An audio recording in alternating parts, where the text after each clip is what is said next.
Hello folks, this is CF Liu from howtofinancialmoney.com, and I'm also the co-founder of REIT Method, Malaysia's first ever REIT investment online course since 2012. Now you can actually download a free report through my interview with a lot of REIT managers in Malaysia. But today I'm going to do a quick update because nowadays I find it quite easy to actually do a video blog. Okay, save me a lot of time. The quick update is regarding to REITs. Okay, first thing, I got two updates. Okay, both are investment topics.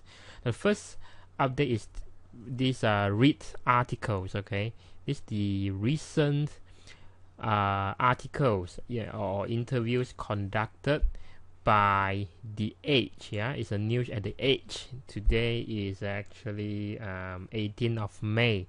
If you are seeing this 18th of May, if you look at the latest what's this, the latest version of the latest copy of The Age last week, there's this news by this paper, The Age, saying that allowing REITs to take on more construction risk. So what is this about?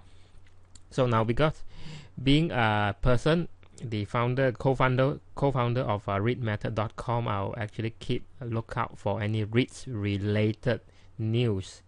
So this is very interesting news, is that the REIT association, led by the Axis REIT CEO, Dato' Stewart Lebroy, this the news piece actually.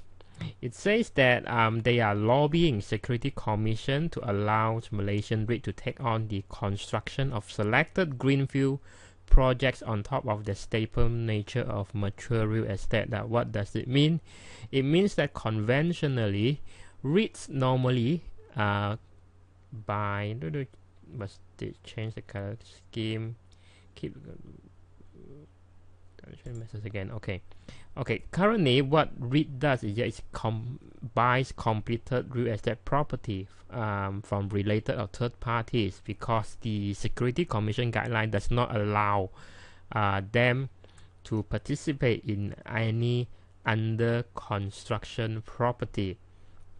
Of course, this is a regulation, but they are actually lobbying Security Commission to change this regulation to allow REITs in Malaysia to take on to acquire those properties which are still under development. Now, how they want to go about it? They were proposing to this property value still under construction to be acquired under a REITs portfolio to be limited to a 10% of the REITs asset total portfolio value. That's first.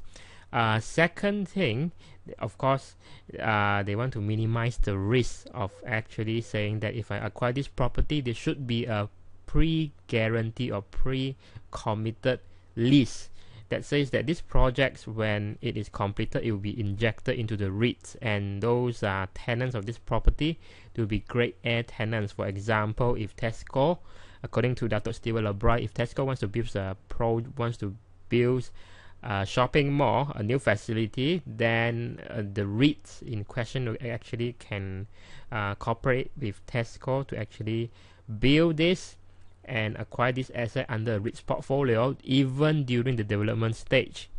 And they have a pre-signed agreement, lease agreement, to say that at least the tenancy will last for like 15 years or so.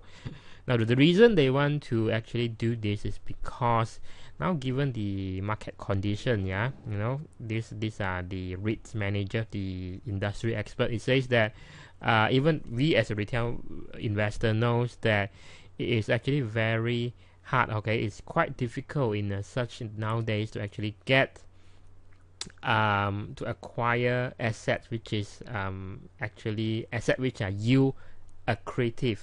Okay, nowadays, so they actually they find that it's very hard to get. So to deliver returns to unit holders, okay, they have a limited room to play with. So now they're lobbying the SC to actually loosen this guideline or rule, so they have a more flexibility or room to play with to deliver more returns to unit holders. So that is the rationale why they want to implement, they want to lobby the Security Commission to actually do this. And because this is one of the things that they see in the counterpart REITs in Singapore, or S-REIT. So that is why the Association of Malaysian REIT actually lobbies the Security Commission for this. And of course there's additional risks, but and they concur that not every REIT manager, while they have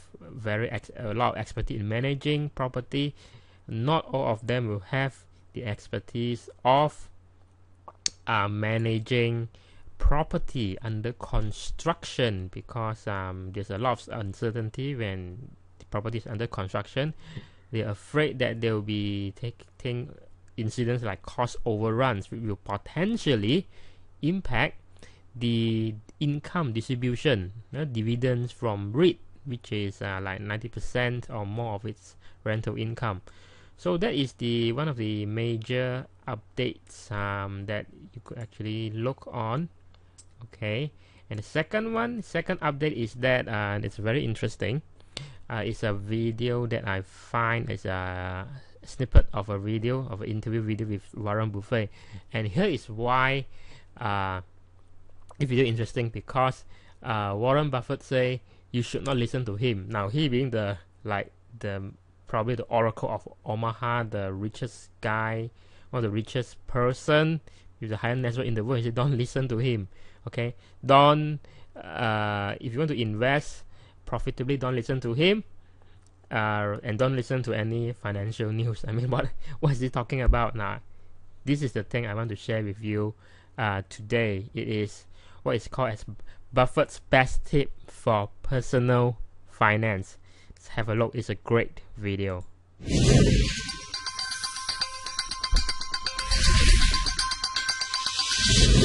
One of the things that happened in the aftermath of the financial crisis was that many individuals looked at their own financial houses and wanted to get them put in order.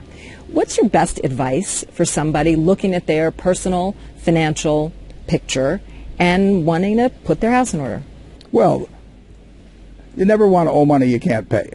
I'm basically against debt. I mean, I think the average individual will live a lot happier life if they avoid. They certainly ought to avoid credit card debt. I mean, there's no reason in the world to pay 18% for money. I can't make money paying 18% for money. So why should people up and down the street, do that? So avoid debt.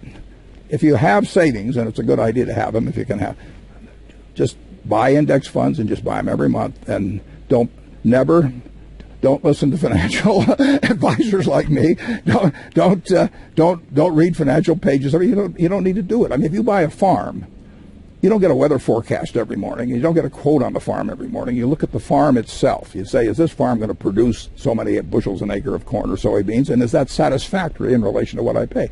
If you buy a piece of American industry and you get a cross-section, you're going to do well over 10 or 20 or 30 years. But you're not going to do it if you try and dance in and out every day. The Dow Jones average started the 20th century at 66. It ended at 11,400. You'd say, how could you lose money during a period like that? A lot of people did, because they tried to dance in and out. But American business has done fine for investors over a long period of time, just like American farms have done fine for people. American apartment houses have done well for people over a long period of time. You can't dance in and out of them. Okay, to sum it all, do not dance in and out of them, which means do not trade, look for long term. Don't listen to the market, okay, how the market, the sentiment, basically what he means. And he say he don't like debt, but I don't think he means good debt. I mean, I don't think he means leverage, but what he means is bad debt, like credit card debt. So that's all for me today. I hope you have a great week ahead. This Ching Fu or CF Liu from howtofinancialmoney.com. I'll see you in the next video. Ciao.